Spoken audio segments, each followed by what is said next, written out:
Hello, everybody, and welcome to this week's Friday night writing community chat show.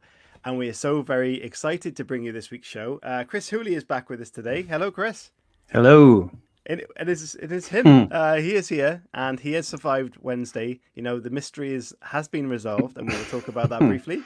I have a face.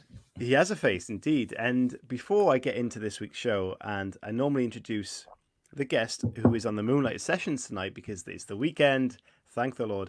But I'm not going to. If you want to know who's on tonight's Moonlight Session show, then you will wait till the end of the show, like a very good person, and listen to who I tell you is on the show at the end. But hello, Chris. It is so nice to see you in more ways than one. And if you're watching on YouTube, you can see his face. But if you're listening on the podcast, let me assure you, it is a beautiful looking face. And so many people switching off right now. Yeah. How has your week been? And it's so glad to have you alive and around, and that we didn't find you in a ditch and all that good stuff. Yeah, my week's been a little bit crazy. All the problems at the moment in my life stem from the fact that I don't have a proper phone that works and moves around. So I got into a bit of a pickle in the week, and could I let anybody know? No. Could I go anywhere without walking? No. So in the modern era, you do need a phone that works. So that's what I've been. Absolutely. Well, we nearly replaced you on the show. Yeah, that would have been fine. Totally acceptable. Yeah, Ross did a great job. He did a fantastic job, and we had a good show. Indie Wednesdays, by the way, was fantastic, and we dropped a big guest on Wednesday. We don't normally do that on a Wednesday, but we thought we'd have a little test with the old analytics and see how things work on a Wednesday.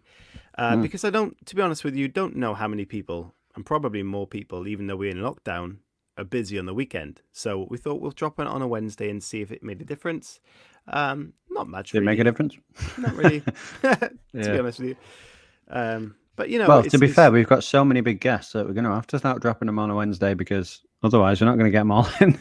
Well, the important thing was that if you're a new-ish author and you need advice and stuff like that, then the Indie Wednesday show, which is designed to give you ideas and help, was full of those. So regardless of the big guest or indie guest, we had great advice for writers on there, well worth listening to. In CL Taylor herself had some amazing tips for writers and processes anyway. So it was it's a very informative show, Wednesday was. And Wednesday, it dropped on YouTube as well as this will. So please get on there and subscribe to our show. I like the fact when you said Ben Affleck ruined Batman for you. That was that was a great statement. On that? I feel for Ben Affleck because have you seen the new film that he's in? One about the basketball players. I've not seen that. Is that weird? No. Does he look quite tubby in this film? Yeah, but apparently it's semi-autobiographical. Okay. And he plays like an alcoholic or a recovering alcoholic. And if that's how his life has been, then, I feel for him being asked to be Batman, especially after Christian Bale. I mean, no one can do that after Christian Bale. It's like being asked to be manager of United after Alex Ferguson. Like it's a thankless job, isn't it, really? It is indeed. But I need to interrupt you there, Chris, because you missed this new feature that we started. You didn't miss it. You were very much key to its development, but you weren't there for the first of this theme. And it is the beer book promotion. The beer token book promotion, which I love to call it. And I don't know if that's the name. Beer token appreciation time. Woo-hoo. And we need to do this at the start of the show because it's only fair that people have paid to promote their book, and we will do that willingly, absolutely willingly. And because they're like our VIP member of today's show, they're a sponsor, we're going to talk about them very briefly about their book, and it's going to continue to scroll across the bottom of the screen for the entire show as you will see the book cover up in the top left-hand side for you, maybe top right-hand side for us. Over there. Over there, above Mr. Hooley. And for anyone listening on a podcast, it's infinity and space, and we'll try and describe it to you best we can. Yeah, absolutely. And okay, so let's talk about beer first, shall we? Because I'm not sure if you've got this memo like Ross didn't either, so it's just me drinking constantly. I have a nice cold can of Kronenberg 1664 in my hand, and I am going to open this, as you may have heard, and pour it into my left glass, which is kind of sacrilege when it comes to beer. But I'm going to do it anyway. because I like to live on the edge, and why not? Nice. So, this week's sponsor, who gladly sponsored the show, very enthusiastically sponsored the show, and completely was game for the whole idea, is a lady named Katie Sullivan. Now, Katie Sullivan is on Twitter, and her Twitter is at KSULLPGH. So please go and see her. Well, don't go and see her. That could be a bit weird. Go on her Twitter and follow her, please, because, we all need the support. And once you've followed her there, check out her book, which is going to appear on the bottom of the screen right now. And it is called, it's not called Book, Grief and Self-Care. You don't want to book that. It's called Grief and Self-Care. And it's a book that is all about, coming through hard times and really overcoming grief and that sort of thing. It's really empowering sort of book. What? You summarized a book titled Grief and Self-Care by saying it's about grief. Well, yeah, it is. It's overcoming grief. And, fuck you.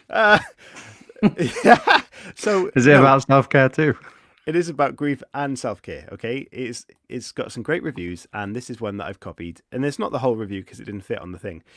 But there's more, okay? It says, a well-written, quick read that gives beautiful insights and personal testimony to overcoming grief. An excellent choice for someone who may have had a recent loss and is new to the emotion. Not to emotion, I missed out the word there. New to the emotion of grief. So, it's been well received and it is looking fantastic. And I will pop up on the top corner right now the cover. Woo! Yes, Mr. Hooley, you can indeed see that above your head. Yeah. Grief and Self-Care, big green cover, you can't miss it. And it looks fantastic. So we just want to say thank you so much for being our book token book promotion this week. I will very much enjoy this beer that I'm drinking on the camera right now. And Mr. Hooley's looking lovingly at. And thank you so much. I'll have my tea. Excuse this, podcasters. So, let's talk about this week's show. Big thing. The Friday night chat show signals like a man up on the top of the hills with a fire and a wafting thing that it is the weekend, and that brings joy to my heart, and I imagine yours too. So, Chris, what would be your perfect weekend? Well, we've talked about this briefly, about going to a writer's retreat. Oof. And today I was trying to get some writing done, and I thought, I could really do with a writer's retreat about now. Sorry, Chris, go on. No, I was just going to say, yeah, exactly. That's how I was feeling. I had toys around my ankles. I had Peppa Pig playing. I had a 2-year-old asking me for a juice. I had bits of fish finger butty on the floor. How could you waste that? Well, I didn't, but my son, he loves throwing his food at the moment. Butty for you Americans is a fish finger sandwich. Yeah. So yeah, it was just chaos really, and I thought I'd love a writer's retreat round about now. I pictured it as being like the secret garden, like outside, like really nice, cozy, cottagey type feel with a really nice garden. That's what I imagined. Well, Chris, you might be pleased to know that I spent some time today, and it was a result of Indie Wednesday's show, because I think it was C.L. Taylor that described the writer's retreat for us.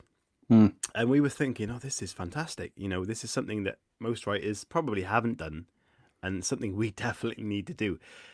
So I was scouring the internet earlier, and some of them were not quite the nice secret garden at all, Mr. Hooley. Some of them were fucking terrifying in the middle of the woods. But if you're into the horror, then woohoo! I mean, yeah, you're a horror writer. Yeah, let's book it. Let's go. Spark your imagination. But what I want to do, and again, I know we constantly asking for sponsor stuff, but we haven't got much money. We're writers like you. If any of you know any writers' retreats, whether it's a 5-star or a 2-star shed, we would want to know about it, because we want to come to them, at least one. Maybe if one's terrible, we'll find a good one as well. Yeah, the worse the better by the sound of things. Yeah. So what I like to do is get our YouTube visuals on the show on the road. So when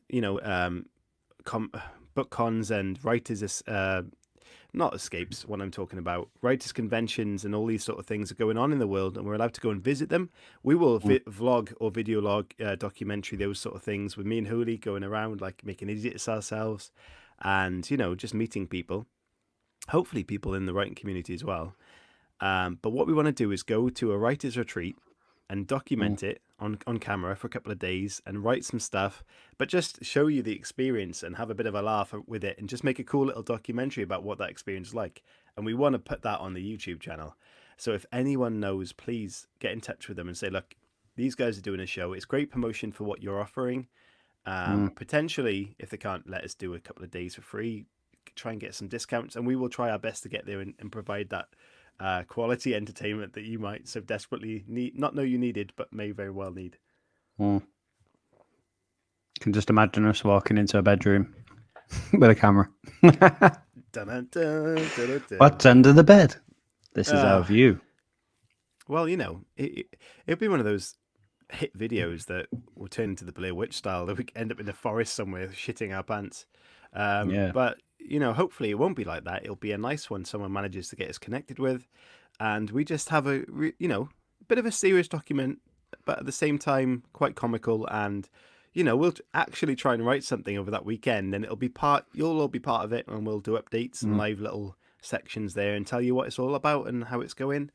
And especially, we could be like Mary Shelley and Percy Shelley when they went to the writers' retreat, and she was challenged to write a horror, and she wrote Frankenstein. So never know, might get a masterpiece out of it.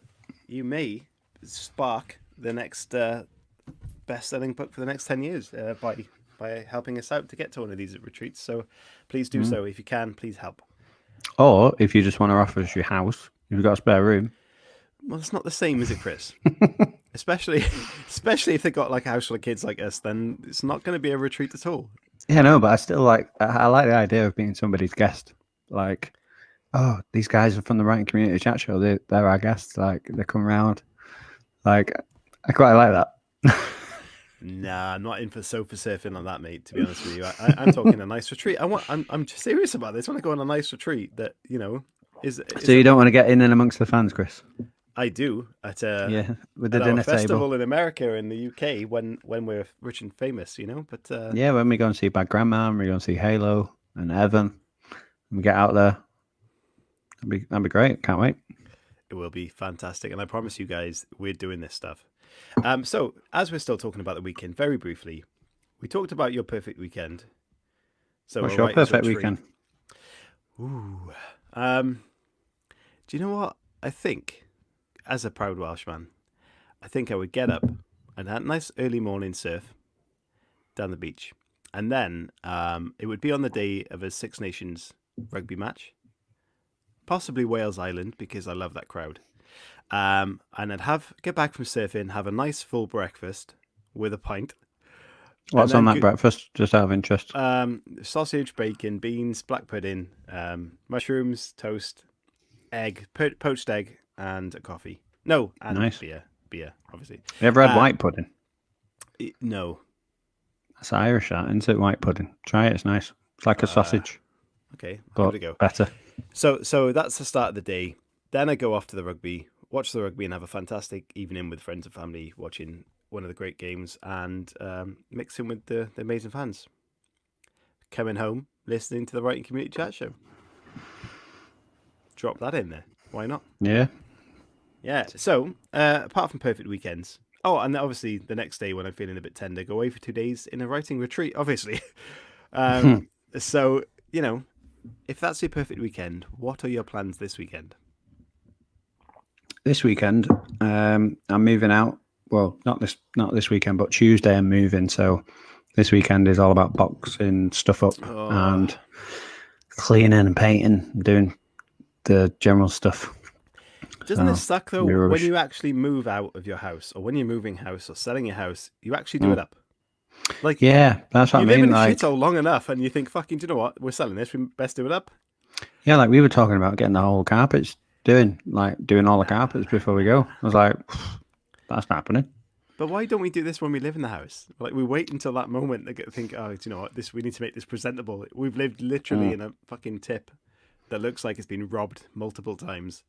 And but we just do it, and then I know our life's busy, but wow, I don't know why we do it. I'm not sure in America if that's the way it goes, but in the UK, it's kind of etiquette to make your house presentable before you sell it, but not to live in it.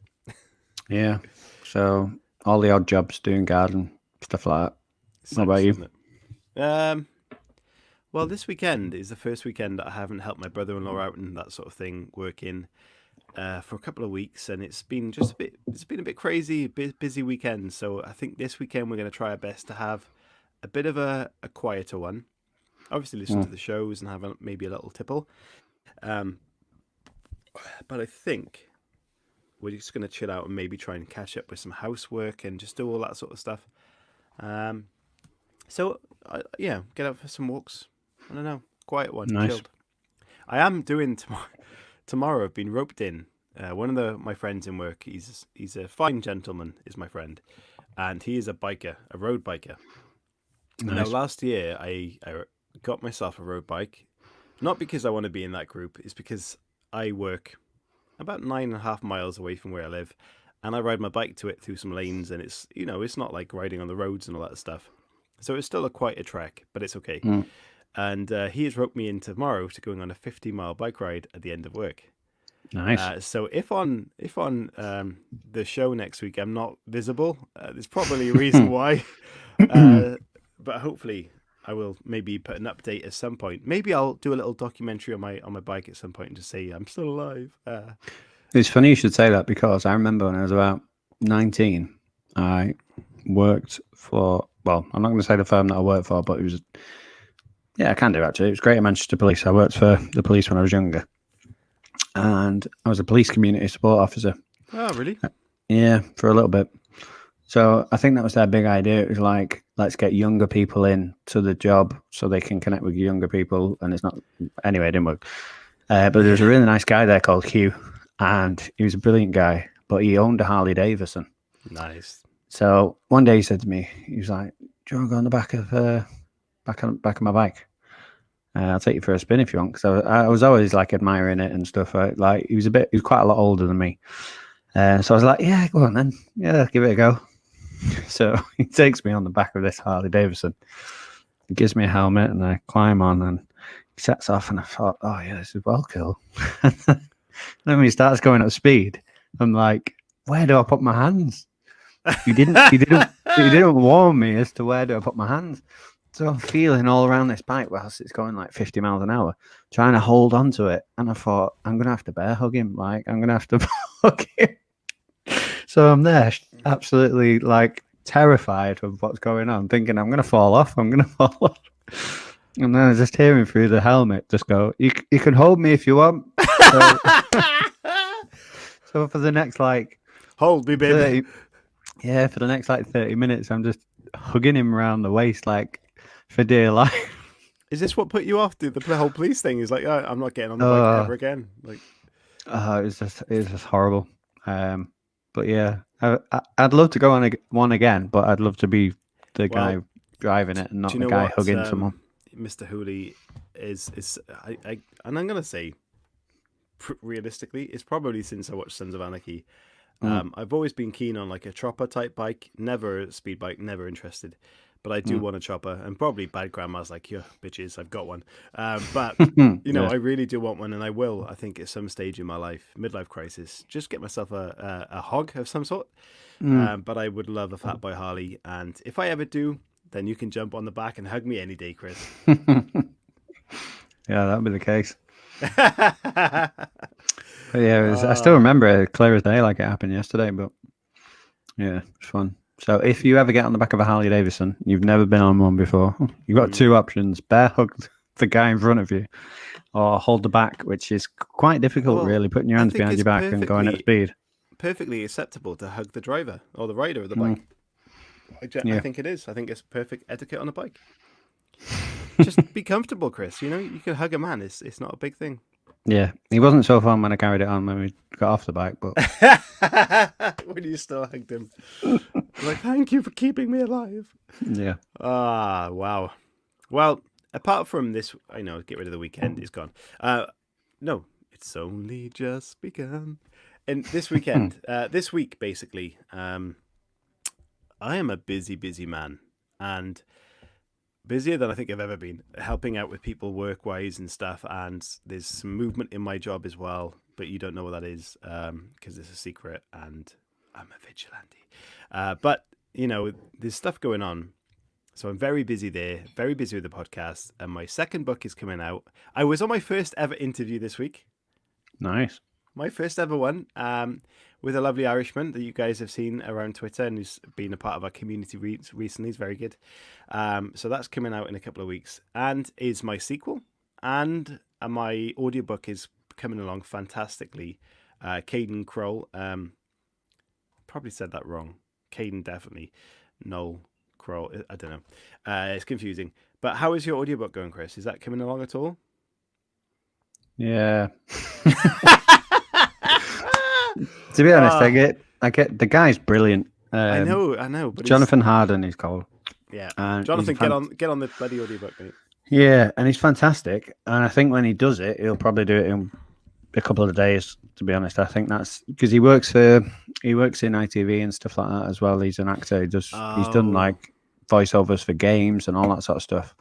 Hence how good he is. Yeah, and I gave him till October. Ridiculous. Oh, okay. So, I'm not in a rush for it. But yeah, there's no progress, if that's what you're asking. Well, did you hear the chapter I dropped yesterday? I dropped a free chapter from the show. I thought, fucking bravo. Do you know? Yeah, she's brilliant. I'm a picky bastard, and I'm going to say this out there, and I've probably mentioned it. I haven't, and this is a big issue for authors. It was for me, definitely. With that voice, especially because I wrote the story from the character's perspective pretty much the whole way through book 1 and 2. So when I had a voice in my head for that character and none of the voice actors matched it, was a nightmare. But this lady has nailed the part so far, and I'm so excited. So there's because you had like a really good first one, and you were like, "Oh, this is quite good," but I'll just wait for a little bit to see if anyone else comes along. And I remember listening to the other ones that came about, and you're right, none of them. The first one I thought was really good, and to be honest, if it was me, I'd have probably gone with that. But what you've done here in terms of waiting has actually paid off, because the audio voiceover person, I don't know what you call them, narrator. That would work. Narrator. The narrator that you've got in the end is fantastic. So. Well, the first lady, and I can't remember her name, so I do apologize if she ever listens to this. And next show, if Chris, you can remind me, I will find her name out, because her acting in that audition was the best I've ever heard. Like, there was hands down, the acting nearly made me go for that voice. And the only reason I couldn't go for that voice is because my character's young, and it just didn't come across anywhere near similar enough. It was slightly older, wasn't it? Yeah, she was good though. We both thank AC Merkel for coming on the show on Indie Wednesdays and telling us about this, because it's made a massive difference. But the week, like as I was saying, it's been a very, very busy week, and I've got a very busy few weeks coming up. So it's been a good opportunity to kind of reflect today and actually have a little bit of time to sort of organize the show and think about the weekend, and maybe a slowish one for me. So it'll be good to get some stuff in order. But the only TV program I've managed to watch, because one thing I normally do, even in a busy week, is watch maybe a film or some TV programs. Now, have you seen on Netflix the program that is going around, and I can't remember the name of it because I'm useless, and it was with Zac Efron from the old High School Musical films? Yes. I had a bit of a man crush on Zac Efron at one point. He was my go-to guy. Whatever he was in, I'd watch. Well, he is a specimen of a man, and he is. He's brilliant. I mean, he's when you think of somebody who is a triple threat, it's Zac Efron is that guy. Well, this is a thing. And this is why I brought this up, because there was a ridiculous trending hashtag on Twitter this week. Do you know what this is? Yeah, the dad bod one. The dad bod. What the actual fuck? I mean, if you guys haven't seen this, then please go and hashtag search dad bod on Twitter, and you will see a picture of Zac Efron when he was in The Bodyguard. No, oh my days, what the hell? The Bodyguard. Baywatch. Yeah, that was that guy dead, mate. No, Baywatch. Okay, he was in Baywatch. This fucking sun. Again, the sun's come out in Wales, and it's confusing people. And we're not sure and now I look like something out of Star Trek. The sun has come out in Wales. What are we gonna do inside? And so Dad Bod was trending. A picture of him from Baywatch when he was probably about 8% body fat, which is completely unlivable. It's sacrificing everything you know about life, and it's months and months of dedication and dehydration and sweating and just crazy life, and it's very unhealthy to get to that point. So when there was this picture of him, he's kind of hairy, he's got a beard, and he's probably about 12% body fat, which, by the way, I would love to be at 12% body fat, which is still incredible. And he looks in great shape. There was hashtag dadbod going around Twitter like you wouldn't believe. And I felt so bad. And I've seen, often you get women who are fat shamed on social media, Instagram and stuff, and there's nowhere near, like, they're not fat in any respect. They're curvy ladies who are just normal sized bodies. And it's this whole expectation of what social media shows you and what young people think you should look like is the issue. So when that was trending, it was just craziness. And you will see the picture. Wow. There were so many men on Twitter going, "What? How is this dad bod? What do you make? Does that make us, Yeah, if that's a dad bod, sign me up. Yeah, absolutely. I'll be happy to have a dad bod in that respect.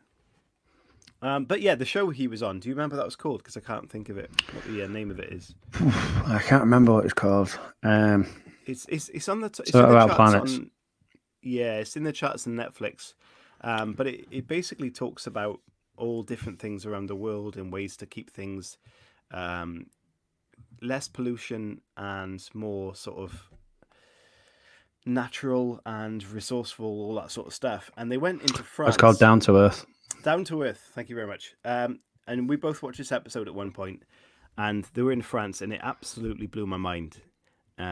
Because in the UK we haven't seen this, and there are bottled waters in every shop. And this guy, they went to a restaurant, and it was all about water in France and how natural they've made water accessible to everybody, whether you live on the street or you're in a VIP 5-star hotel. It's the same water, and it's free, and it's on the streets, and you can drink it from anywhere. There's even apps they have on that. your phone. Yeah, I was going to say the app's like Pokemon Go. Like you can search for water. That was brilliant. I thought it was absolutely incredible, and it's something that was just so natural to the world, yet is charged for. And they were saying it shouldn't be, and I agree completely. And they were even selling in vending machines empty, reusable plastic bottles, not one-use bottles, that you could just buy that were empty because the water outside was free. And not only was the water around free, you could drink it from the fountain, from the taps, from anywhere around in France. But they had certain ones that you can press a button and mixes it with CO2 and creates actual sparkling water for free into these bottles that people were just drinking, that were full of minerals. And the one thing that really blew my mind, Chris, I'm not sure if this was the same with you, that if you drink actual water that you buy in a shop that isn't volcanic or isn't mountainous or isn't laked, and it isn't got, you look in the back, hasn't got magnesium in it, hasn't got all the little things that we need in our body, if it hasn't got any of that in, and it's just a pure water, then it actually withdraws those vitamins from your body to fill the water. So it takes an effort from your body to drink it. Yeah. So again, lost for words. Water is something that most people, especially if you're into fitness, is drinking constantly out of the taps. But the one thing it left me questioning, Chris, does that mean our tap water is something that we should be avoiding? I don't know. I don't know, because this is a great conversation for Friday, by the way. Tap water. It's world life-changing fucking information. No, I know it is, but it's not exactly exciting. I found it exciting. Zac Efron was talking about it. Yeah, I mean, he could talk about anything, let's be honest, and it'd be exciting. Just make Zac Efron look all like bearded, handsome, and put him on a show. Do you not think he came across as a bit thick? No. He's very much like me, so what are you saying? No, what they've done is but you've watched, if you've seen the water episode, that's great, but watch some of the others. Okay. And come back to that question. Like, I love Zac Efron. He's amazing. But I don't think the show showed him in a great light at some point. Did you see, talking the thick, right? Did you see the guide from the fountains, the waterfalls in the first episode? Oh, he was brilliant. Who had no idea what think he it's was this. talking about. Yeah, he's like, how many waterfalls were actually here in this Iceland? It was in Iceland basically when this massive waterfall was 100% efficient, and all this energy from the water was causing electricity to run the city, run the whole place. And this guide was there, so they took the TV crew to this one guy. It's like, so how many waterfalls? He was like, there are many waterfalls here. So how many gallons of water a year? No one really knows. So like, actually, yeah, we do. That was hilarious, brilliant. It was good. So that's definitely worth a watch, guys, if you wanna watch something. But that's all I watched this week. I don't know if you, Chris, had any difference. It's been a really kind of slow week for me. I haven't been watching much TV, to be honest. Mainly reading, just because we've got a few guests coming on potentially. So I wanted to get their books out of the way before they did You are fantastic arrive. at that, Chris. You are, and I am not. Well, I wouldn't say fantastic, but it's really easy because my girlfriend loves MTV shows. In terms of, she's binge watching Teen Mum UK at the moment, so it's easy for me to read and find an excuse to read because I don't want to watch those shows. Absolutely not. I don't think anyone should. No, I agree.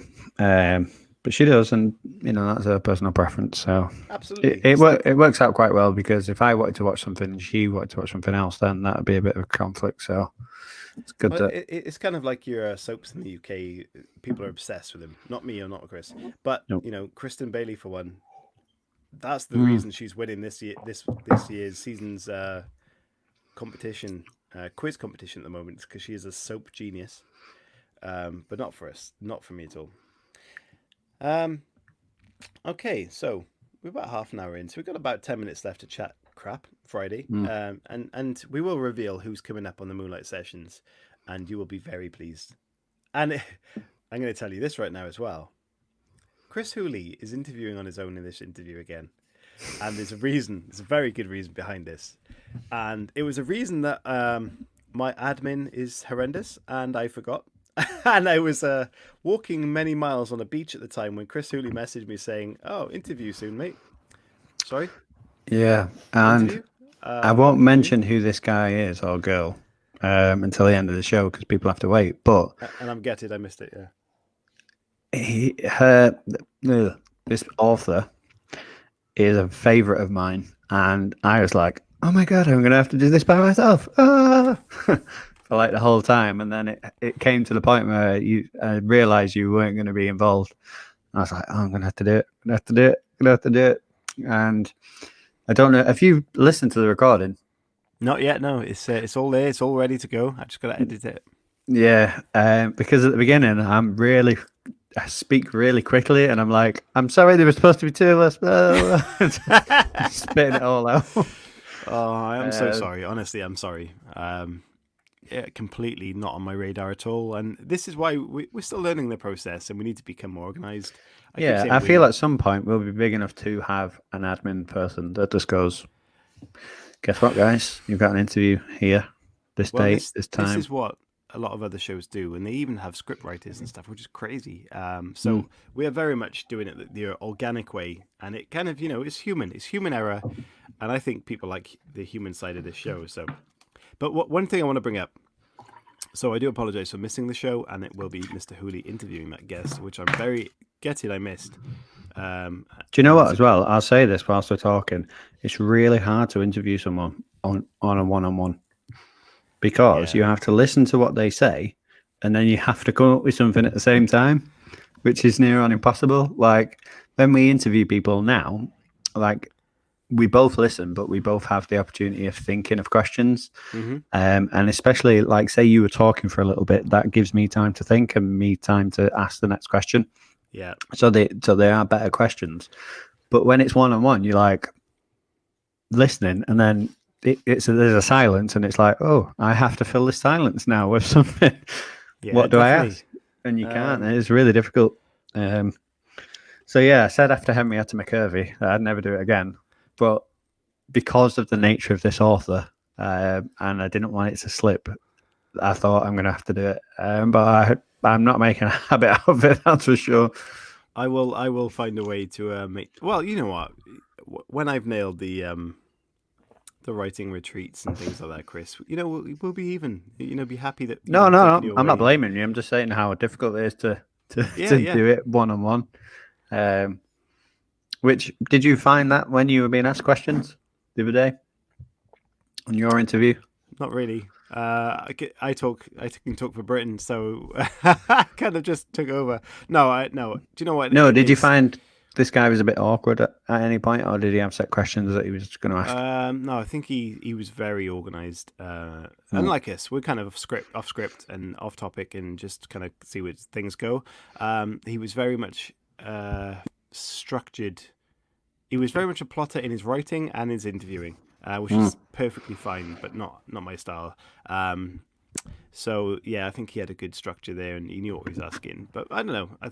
Sometimes that's good, sometimes it's not good. So I think it went well. I think he'll do well, and I think he'll grow into it quite well as well for his first interview. I mean, people look back at our interview, episode 1, live and raw. Called that because it's completely unedited, even to the point where in the middle of the episode you can hear us talking about what do we do next. It is crazy, but every single episode, every single week we improve and add things and adapt. Like even today, you'll see the last couple of episodes I've had some crazy lighting going on. Eventually that will be not an issue, and I'll have a light set up properly and my face won't be red, Chris won't be with no background, it'll all be streamless at one point. Apart from our stupid faces and voices, but we can't change those. But the rest of it will be fine. So just, we'll get there. It seems like a lifetime ago, that, doesn't it? Like, yeah. With Sol. It's crazy. Yeah, I mentioned Sol on the interview with Connor yesterday, and just said that, how she was great with us. Absolutely brilliant. She had so many ideas and stuff, but such a busy person on a different time zone, and we just never thought of that. It was just not something we thought would work. We didn't think of it as a potential issue, which obviously became one with timings and stuff. So it is what it is. I mean, because like recording now, for example, she'd probably be in bed, or she might have just got up and had a breakfast. We still can't figure out the time for when American guests come on and speak to us. We're like, we got clocks and we got the internet. It's like we got everything to figure out without having to do it with our brains, which should be able to figure this out, but we still can't do it. But what I want to talk about very briefly is on season 1, we had some great questions. We had the Star Wars or Star Trek question. Yep. We had the pineapple on pizza question. We had, there was other ones, definitely. Darth Maul or Kylo Ren. Again, most of these are one, let's be honest. I think most of the people were in the majority on my camp.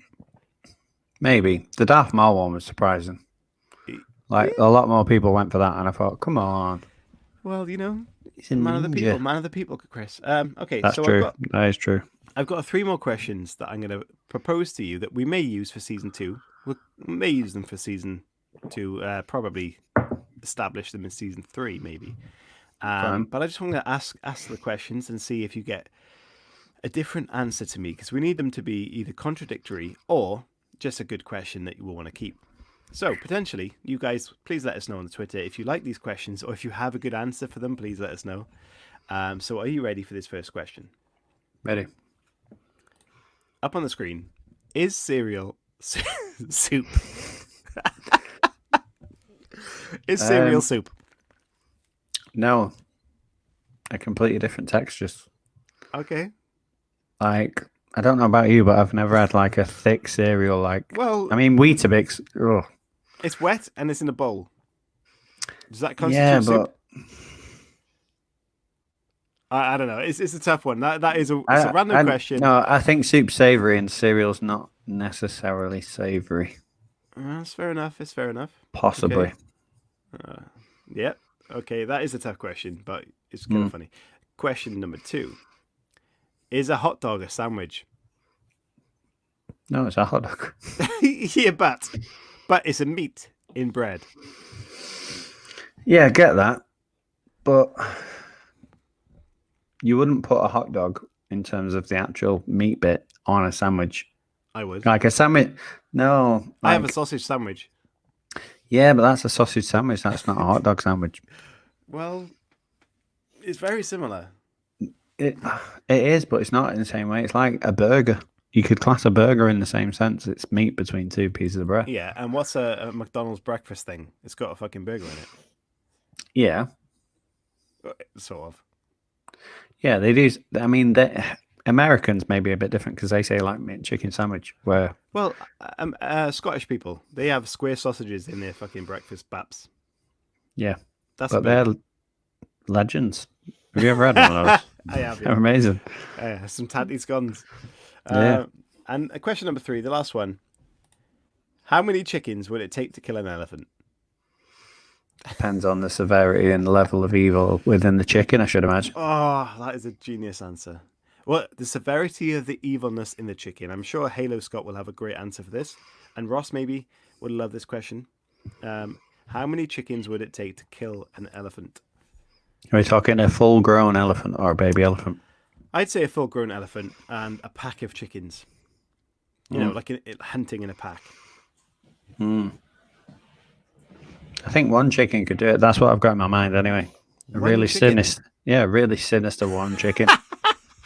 So a sinister chicken. And what, is he planning this murder, or is he like just going for himself? I think it breaks out as like a bit of an argument, and the elephant's pretty timid and doesn't want to get into a fight. And then it's like the chicken's like the Scouse version of chickens. The Scouse chicken. Yeah. And at first it starts with a bit of a scratching. You, I will. Starts with a bit of a scratching in the eyes, and the elephant's a bit scared and how walking is the chicken away. going to scratch an elephant's eye? Have you seen chicken's claws? They're insane. Yeah, but how is he going to get to his eye? He can fly to a certain extent. He can't really. It can. Yeah, Right, okay, so get this. The elephant's there, bit timid. I don't want to fight, mate. It's all right. Chicken's like, no, come on, I'm going to fight you. And it climbs up the trunk and scratches its eyes. And then the elephant can't see, so the elephant's just crying. It's in tears. It's upset. It didn't plan this. Like, this was a night out that it never expected. Just and the elephant, a quiet night out. Yeah, just wanted a quiet night out, drinking near the watering hole. Chickens come along and started trouble. I tell you what, I'll tell you a little story. Yeah, so, go on then. City Newcastle, I'll always remember this. City and Newcastle were playing on the same day. And I went to a town near Manchester called Prestwich. And I didn't have any money on me at the time, so I thought, I need to get some money out. So I got some money out of the cash machine, and I was wearing my City top, and it had Aguero on the back. And whilst I was at the cash machine, a Newcastle fan came out of a pub and punched me square in the face from my cash machine. So I was there tapping on the cash machine, waiting for my cash to come out, and I got this fist straight from the side. Newcastle fan. On the day City were playing Newcastle. And if my memory is correct, it was when Newcastle could have gone down. And they needed to beat City, I think, to stay up. And yeah, that happened. So I was the elephant in that matter, and the Newcastle fan was the chicken. That's coming over. I was having a quiet day watching City. You've just given us my days, an interpretation of a story that you getting punched in the face was a reflection of a chicken killing an elephant. Yeah, totally. I empathize with your story completely and think it's fantastic and cruel and terrible at the same time, but then it is not a chicken killing an elephant. Definitely not. One chicken could kill an elephant. That's my point. I think that's what I was trying to make. Okay. If the elephant was timid and the chicken was sinister. Wow, that's fantastic. Moving on. And the last thing before we introduce the guest for tonight's Moonlight Session show, I want to talk to you because I found this. It tickled my fancy, if you will. Wi-Fi names. Have you got any good ideas for Wi-Fi names, Chris? Or do you have a weird Wi-Fi name? Or are you a bog standard as it is on the tin? Yeah, whatever it came. It's like 8652 something. Many a number, many a random letter. Yep. But I found some names, okay? And I want to read out some to you, and I will reveal my top 3 at the end. So we got keep it on the download. It's kind of a basic one. Nice, like it. Drug dealers Wi-Fi, that. Yeah, the password is ... is just quite annoying. Open Sesame, lag out loud, blind sight, Wi-Fi fever, keep it on the download. It's not great. Wham, bam, thank you, Lan. Yeah, I like that one. That's all It's right. not too bad. Winter Wonderland. Now that is quite good. Winter. Click here for Wi-Fi. That's quite a cheeky one. I now pronounce you man and Wi-Fi. That's good. Like that one. Yeah, not the Wi-Fi you're looking for. Is it me? Star Wars. No, Star Wars reference. This is not the blah blah. Oh yeah. Yeah, I Titanic. thought it was Lionel Richie. This one I like. Titanic sinking. Get off my LAN. This LAN is my LAN. Yeah, there's some terrible ones in there, don't get me wrong. But I'm going to reveal my top 3. I'll check them up on screen now. So my top 3. Number 3. In at number 3. Every day I'm buffering. Boop, boop, boop, boop, boop, boop, boop. That's probably not the theme of it at all. Number 2. Wu-Tan LAN. That's quite cool. And of course, as a author show, we can't. How did we not go with Silence of the LAN? Nice. That's quite a good one. I feel for Thomas Harris. Really do. Okay. Do you not feel for him? He wrote 4 brilliant books with Hannibal Rising, The Silence of the Lamb, Red Dragon, and what's the other one I'm missing? Hannibal. Yes. Yeah, so he wrote 4 brilliant books, all like absolutely loved by people, and then he didn't release anything else for like 15 years. And he's brought his recent book out, and it's been slated. Well, that's the thing with expectation. And yeah, I'm going to link this back to my book and stupidly not trying to be a fucking show off. When it got to number 1 in the free charts the other week, I've never had a bad review for my book at all until it got to number 1 and people had an expectation. And then someone with a bloody, very snooty, snotty version of their grammar expectations and blah, blah, blah, give it a 2-star slagging off. But with great responsibility comes... I did it backwards again, haven't I? You definitely have. Comes great responsibility. So I think with that level of expectation, that the fact that this guy had nailed some amazing stories that have been produced into movies, they expected gold. And when he could possibly maybe deliver... It may be a silver performance. It may be fantastic. But it's what not, they mate. didn't... It's not... Have you read it? Yeah, I read it. It's not. Is it terrible? Yeah. It reads like a book that was forced because he was told to write one because it had been too long. How can you feel sorry for him? Because if he's just gone, all right, I've written these amazing 4 books, I put loads of my heart and time into it, and I can't be asked to do anymore. Oh, but they're going to pay me loads of money, so I'll just bang out a shit book. Yeah, but that's the thing. That's why I feel sorry for him, like, because I feel like it's tainted his legacy in a sense. Well, no, but he's probably gone, these 4 books are like forever legacies, and no one will notice this book, and I'll just get loads of money. Maybe he's just a really fucking lazy writer.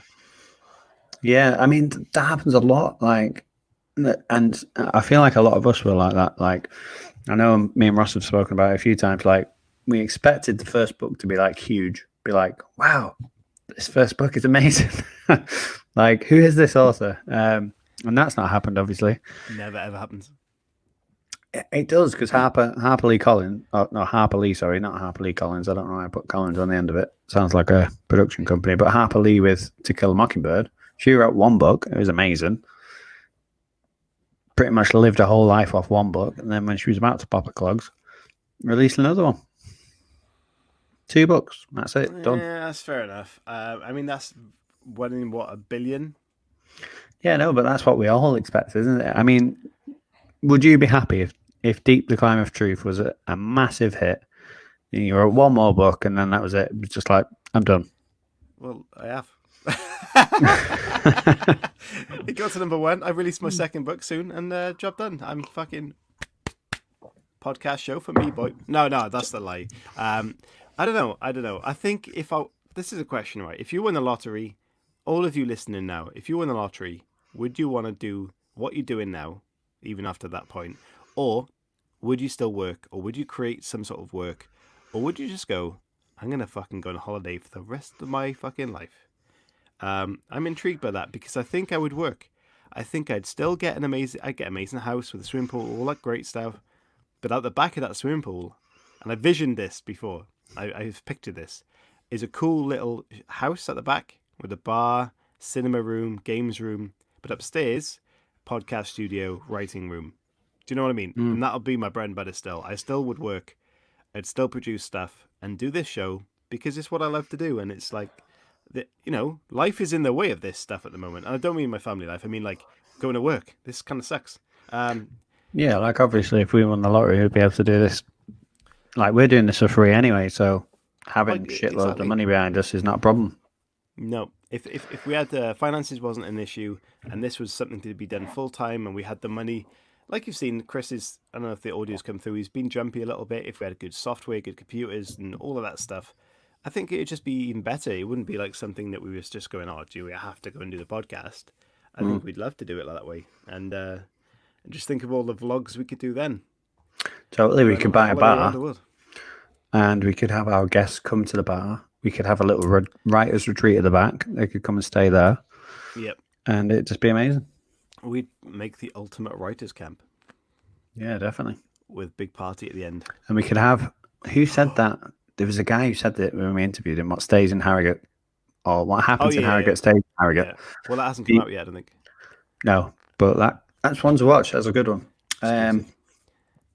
But we could have what happens in our bar stays in our bar. Well, no, what we could have is an amazing bar, an amazing writers retreat that's literally like a camping site that's only for writers, but in sections, right? So you have 2 weeks or a week, whatever the camp is or whatever the duration of the course is, but activities involved in that writing retreat. So it's not just writing, but say 10 o'clock on a Tuesday, you have to come and do some swimming or yoga or fucking whatever, and then drinks and stuff and nice meals with people, socializing. Watch a chicken fight an elephant. Chicken fighting elephants. And at the end, have a massive party to celebrate the fact that we've all made some sort of contribution to our work. So, that could be a great thing. And I would invest in that if I had the option. So, yeah. But let's move on to, we're approaching the hour, which means there's only, if this is 8 o'clock, 9 o'clock, 10, 11, 12, 1, 2, 4 hours until the Moonlight Sessions comes on. So I don't expect you to stay awake in the UK. Just get up and have it with your coffee and then listen to the show. Or if you're in America, then it's probably a good time to listen to the Moonlight Sessions and listen to us in the morning. I don't know. So, Chris, do you want to have a little chat to the guests about who is on tonight's Moonlight Session show? Yeah. I'm going to try and plug a few authors that are potentially coming on before I do this, because we've got him in the bag, but there's a few that have agreed to come on. We're just putting dates in. So this person is the first one. Will Kavanagh. Or Carver. How are you saying that? Carver. Will Carver. Good start, Chris. Great start. I know. Well, Will Carver, I've read this book. Nothing important happened today, and it's brilliant. So as you can see there, it says 9 suicides, 1 cult, no leader. Very interesting read, very intriguing, and very different to anything you've ever read.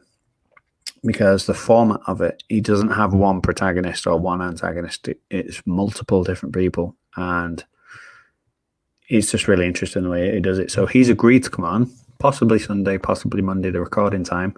So look out for him. He's got a few books out at the moment. Next one, this person is just becoming a phenomenal. She's already a phenomenal writer, but she's getting the recognition for it now. So Lisa Jewell, this is a family upstairs. 1 house, 2 families, 3 bodies. Ooh. That's a very famous book, that, Chris. It is. And she's got a book out at the moment, which I've just bought on my Kindle, and I cannot remember it, but I tweeted it the other day because I've not started reading it, but I bought it because I read this and it was fantastic. This is a person who's not agreed to come on the show, but I like his style. I've seen him on Twitter and I want to try and get him on. So I've got 2 of his books. M.W. Craven. This is Black Summer. And this is The Puppet Show. So he wrote both these books. Ooh. And I want to try and get him on because he's brilliant. Every time I see him on Twitter, he's got this great tattoo on his hand. So he's like showing this book and he's got this like tribal tattoo on his hand. So I want to try and get him on. So I've read The Puppet Show and I could recommend that. That's a great, fantastic book. Not read this yet, Black Summer. because this is like next in a sequel, so I'll read that. Black Summer there, Chris. Is it? Yep. What is the premise? It's not a zombie thing, is it? No. Okay. It's just that Black Summer was on a Netflix series about zombies. It was fantastic. No, this is about a psychopath. Lisa Jewell, by the way, The Family Upstairs is her latest novel. It's her latest. I believe so. That's 2019 December. No, she got one out since that, mate. She got another one. Not good just recently. Look on her Twitter. She got another one. Okay. Literally just come out. You keep chatting, and I'll stop interrupting you. And then tonight's Moonlight guest is a favourite of mine. Yes. And I have to say, I can reveal that now because it's towards the end of the show. He was an absolute pleasure to speak to. And I mentioned this in the show. I discovered him at university because my creative writing teacher said that I wrote like him. And I was like, who's this guy? Who do I write like? And I wish I could write like him because he's fantastic. I don't get close. Jasper Fforde.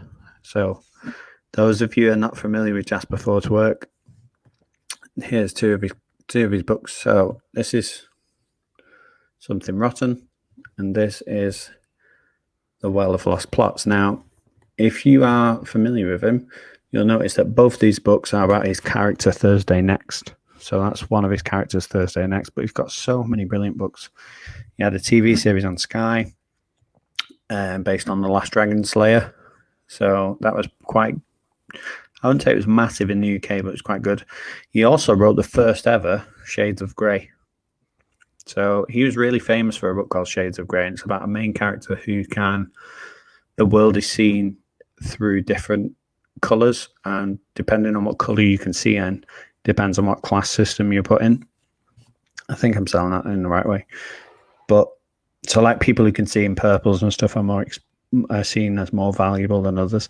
And he wrote a book which has just come out called The Constant Rabbit, about rabbits that are talking and speaking and used to live in the UK, and everyone gets annoyed at the fact that the rabbits do live in the UK, and they send them all off to Wales. So, Chris, that might be a bit relevant for you. You might know certain areas that are mentioned in the book. Do you know what? I'm gutted I missed this interview because he is a fellow Welshman, if I'm correct there.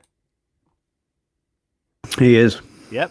Yep. So, thanks, Chris. And so I think I was kind of gutted that I didn't get to speak to him and, be part of this interview. And it was my own fault. I was walking the wonderful beaches of Wales at the time. So, it was one of those things. Lisa Jewell's book is called, one second, I just had it there and I was gone again. I think it's The Girl Upstairs. No, Invisible Girl. Lisa Jewell's Invisible Girl, that is on for pre-order right now. So she is very much an established author with a great book, and the one that Chris showed is specifically is a very famous book. But Jasper Fforde. No, mate, it's I Found You. That's the nearest one that I've just got. This is on her Twitter saying pre-order right now. No, but the one I bought was called I Found You. Okay. I think that's in the charts at the moment as a new one. So yeah, you might be right. That might be a pre-order one. Yeah, that is pre-order. I'm just replying to someone on Twitter. We're very interactive. But okay, so just wrap it up. The Be a Token book promotion today was the fantastic Katie Sullivan. Her book, Grief and Self-Care, is available on Amazon. Definitely a paperback and ebook, I believe. And we will put the link in the show's description. We will put their social media handle, which is at KSULLPGH. Please go and follow her and pick up a book if you can, and if it interests you. And all of her information will be on the bio, along with Jasper Fforde, who will be our Moonlight Sessions guest. And please tune into that later. Leave us all your tips, your advice, your recommendations, anything you want on the show, let us know. If you want to come on the show, Indie Wednesdays, just drop us an email. If you're an established guest, drop us an email. No different. We treat the same. We'll give you a good interview, and we will promote your work in the right way, as well as have some stories and chats about real life, because we don't want to just go the usual route of question in the dull sense. We want to have an personal interview with you guys.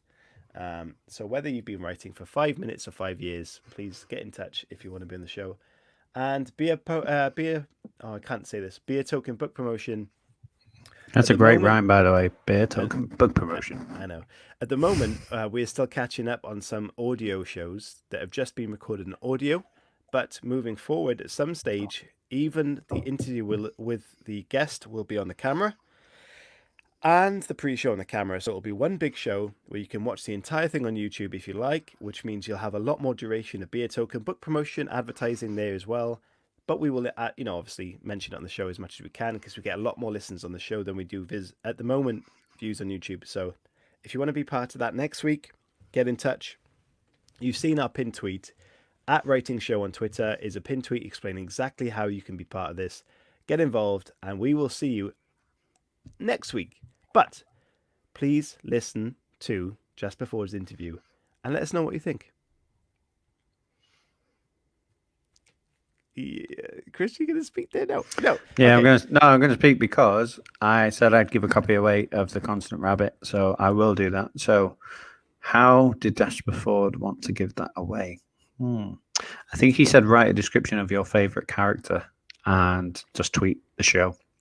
So if you want to win a copy of The Constant Rabbit, I can send it you in a paperback format no, it won't be paperback because it's not our paperback. So I can send it to you in a hardback copy or an ebook copy if that's what you prefer. It's up to you. Let us know if you are the winner.